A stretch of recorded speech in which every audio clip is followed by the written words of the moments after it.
I found myself in a challenging situation, blessed with a wonderful husband, John, but cursed with the presence of my mother-in-law, Madison. John had always harbored a deep dislike for Madison, and I eventually gathered the courage to ask him about the source of his animosity. Reluctantly, he opened up, revealing a painful history of Madison's selfishness, overspending, and financial manipulation. John explained that Madison's reckless spending had led to his parents' divorce, and she had even taken out credit cards in his and his sister Mia's names during their youth. The debts accumulated, and John's father had to bear the financial burden to clear their credit. Despite the hardships, Madison continued her lavish lifestyle, obtaining the house that was meant to be John's father's in an unfair deal. The revelation was heartbreaking, and it shifted my perception of Madison entirely. Meeting David, John's father, only confirmed that Madison was the root cause of the family's troubles. She had not only financially exploited John and Mia, but also taken advantage of David's resources. The reality of the situation saddened me deeply. Before our marriage, I had limited interaction with Madison, as John had distanced himself from her. However, once we were married, I had to navigate the complexities of dealing with her toxic presence. I gained a first-hand understanding of Madison's true nature when she incessantly contacted John for money, manipulating and emotionally blackmailing him into sending her funds. Consequently, John struggled to save money, and matters worsened when we decided to purchase a house. Despite our frugal living and efforts to save for a down payment on our dream home, Madison's greed intensified. To my disbelief, Madison audaciously visited our house and commented on its size, insinuating that I had charmed my way into John's affections. In response, I asserted that we both contributed to the home's expenses, making it none of her business. However, Madison persisted, claiming ownership due to her relationship with John and demanding more money from him. Her entitlement knew no bounds, and this behavior persisted throughout our acquaintance. She regularly asked John for money, even though we had already sent her a substantial amount. Unfazed, she insisted that it was her son's duty to support her financially, and without hesitation, requested more funds. Madison's sense of entitlement extended beyond John, as she also extracted money from Mia and David. Despite holding a part-time job, her financial contributions were minimal, leaving her dependent on the generosity of others. Madison's attitude and actions revealed a pattern of exploitation that strained our relationship and highlighted the toxic dynamics within John's family. Madison's extravagant lifestyle, seemingly fueled by others' contributions, didn't directly impact me as John took care of all financial matters. Little did I anticipate that she would soon transform into a nightmare for me. Approximately 2 years after our marriage, John tragically succumbed to a rare medical condition. His passing was sudden, leaving us with insufficient time to prepare for the inevitable. Devastated, I found myself contemplating an end to my own life, as John was not just my husband, but the love of my life. During this challenging period, Mia and David became my pillars of support. While grieving the loss of John, their unwavering presence helped me maintain my sanity. Strangely, our shared grief brought us closer together. In stark contrast, Madison exhibited a callous demeanor. She shed a few tears at the funeral but failed to reach out or contribute to the funeral arrangements. Instead, she was preoccupied with her own agenda. Immediately after the funeral, she callously mentioned, "Now that the funeral is done and dusted, let's talk about the will." Appalled, I questioned her lack of sensitivity, urging her to show some shame. In response, she demonstrated a complete disregard for the emotional toll of John's loss and focused solely on what she could gain from his assets. When I challenged her expectation of inheriting anything, given her history of being a terrible mother, she threatened to sue. Her audacious demand for a share of John's assets was both heartless and infuriating. The contrast between our grieving hearts and her callous pursuit of material gain underscored the depth of her self-centered nature. In terms of my share, a significant portion of his funds was allocated towards his medical expenses. Additionally, despite generously providing you with a substantial amount every month, he rarely managed to accumulate any savings. It's audacious of you to seek financial assistance, especially considering his outstanding contributions to the household you currently inhabit. I am resolute in my desire for a fair share. The house cannot be solely yours. It is mine, and no action on your part can alter that reality. It would be prudent for you to maintain a distance from me. John displayed patience in dealing with you, but I won't extend the same courtesy. Rest assured, I will secure what is rightfully mine. You will receive communication from me." These were Madison's parting words as she exited. I was incredulous at her actions, further disheartened by the realization that John's mother seemed indifferent to his passing. I succumbed to despair, anticipating even more distressing news. Upon returning home after the funeral, I discovered signs of unauthorized entry. Panic set in as I meticulously inspected all my belongings.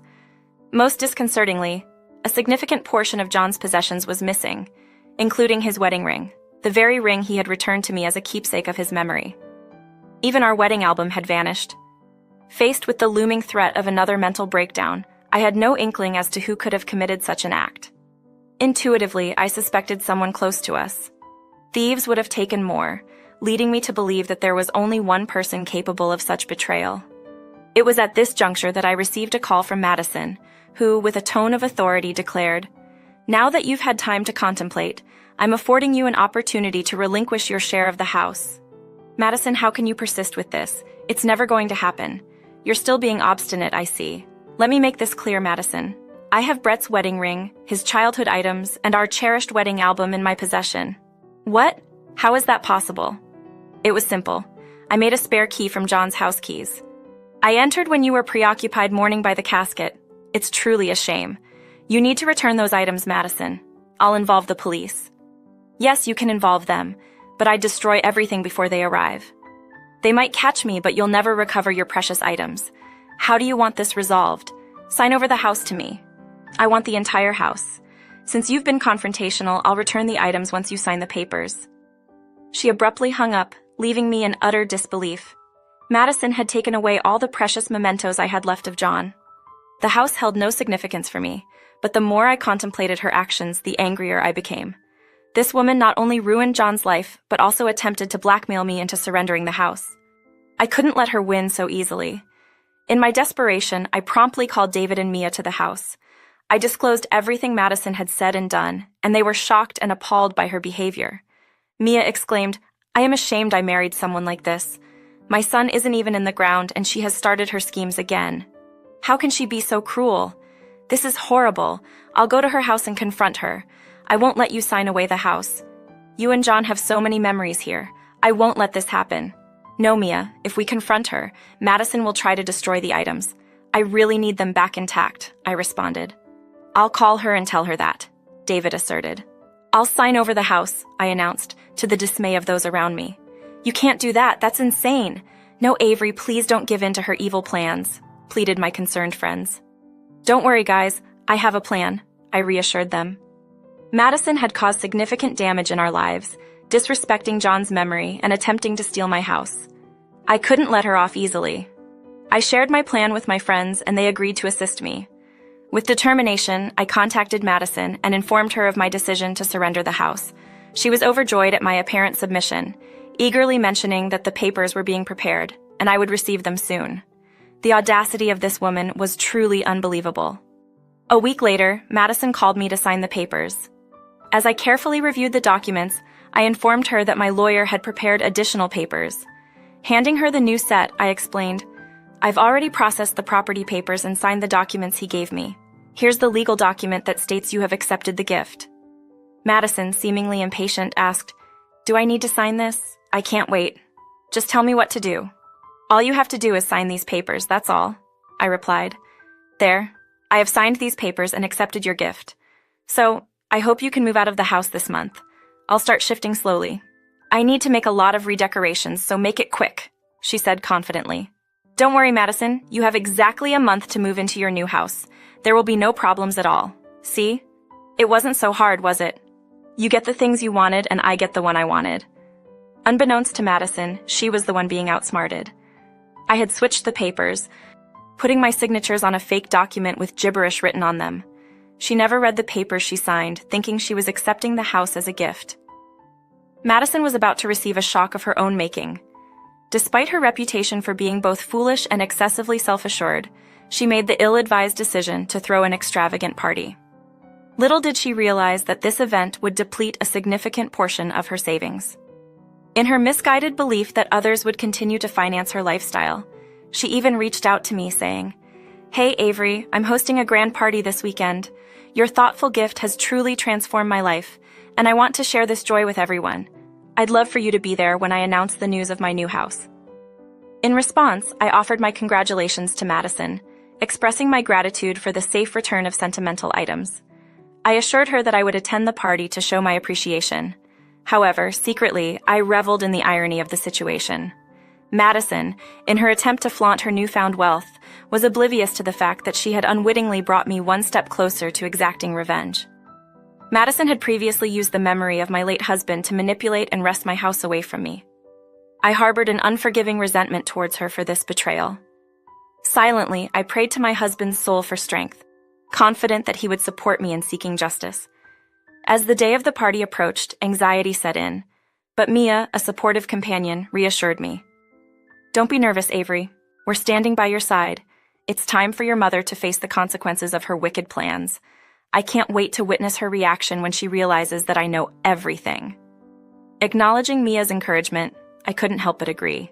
Madison had evaded accountability for far too long, and I hoped that the truth about her monstrous actions would be laid bare for all to see.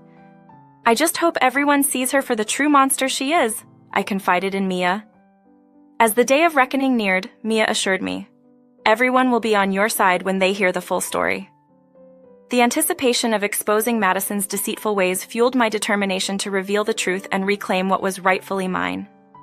You're a brave girl, Mia's reassuring words echoed in my ears, providing a much-needed boost to my confidence.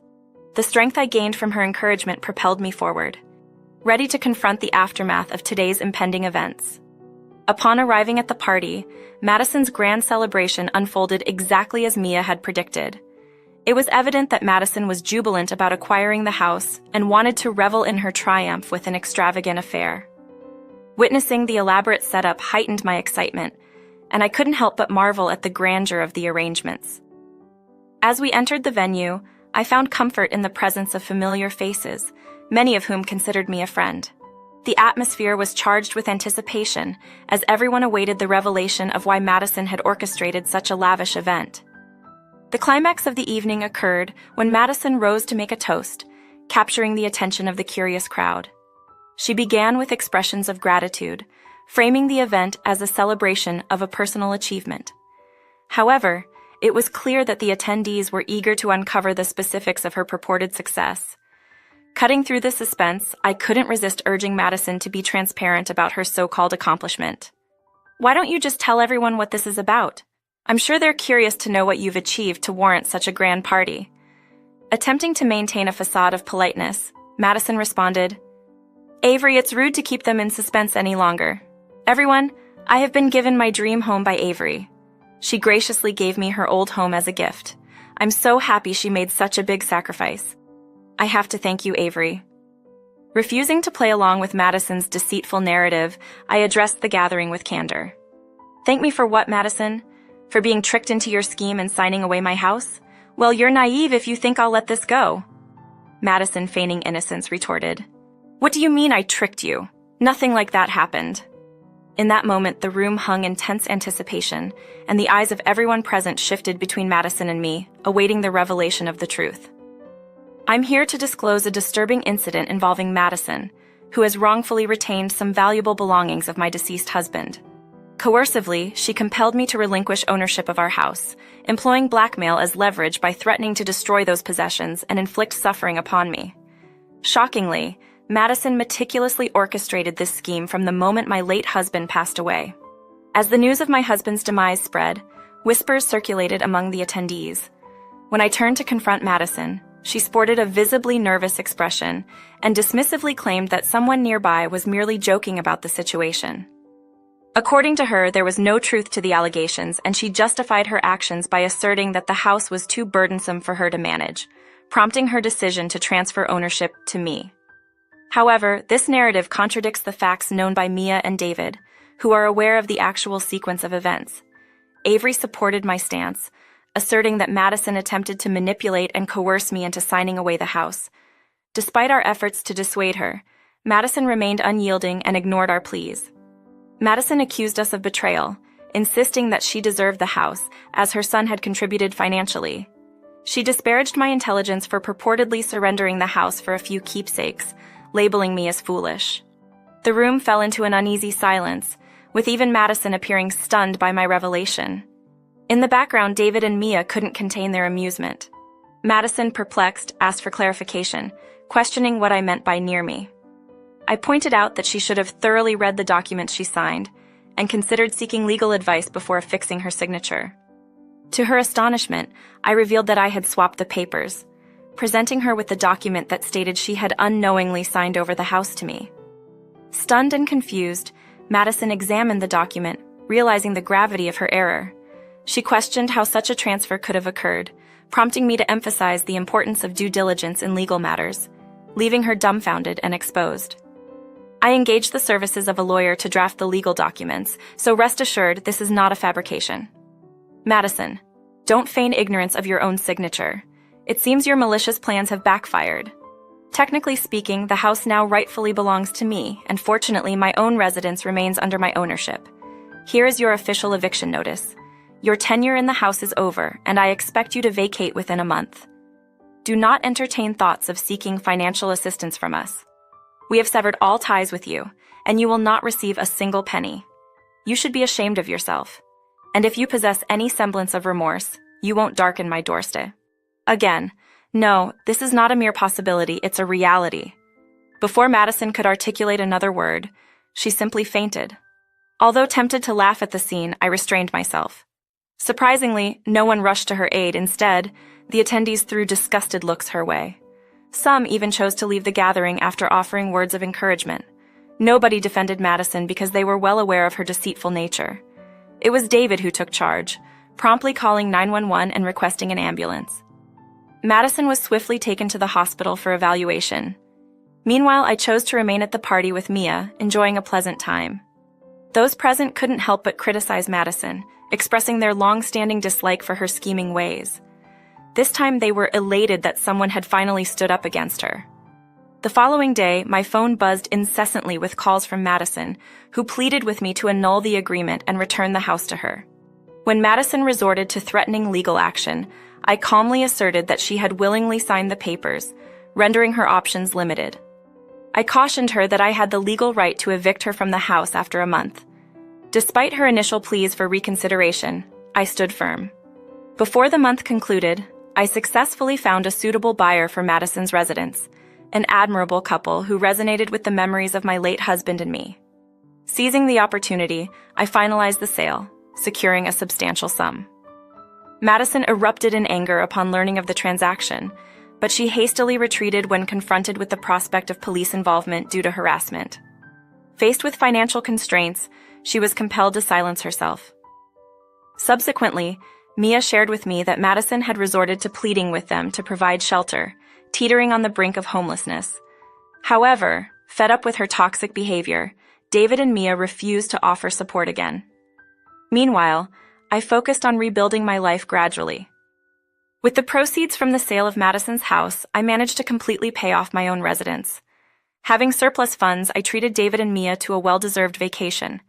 While I may not be inclined to pursue dating again, the knowledge that I can continue residing in the house I once shared with my late husband brings me a sense of contentment.